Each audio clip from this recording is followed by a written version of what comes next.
What is the difference between a car accident and a commercial trucking accident when it comes to insurance coverage?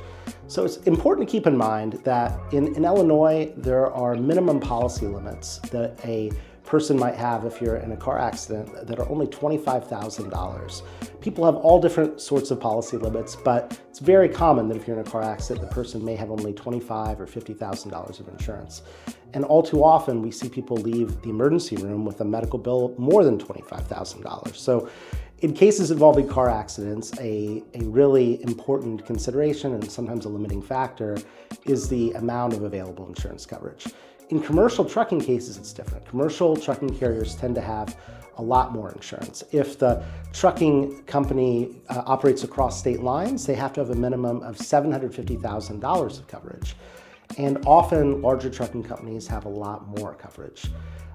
One other really important thing to keep in mind if you're involved in a commercial trucking accident is the trucking companies won't always tell you how much coverage they actually have.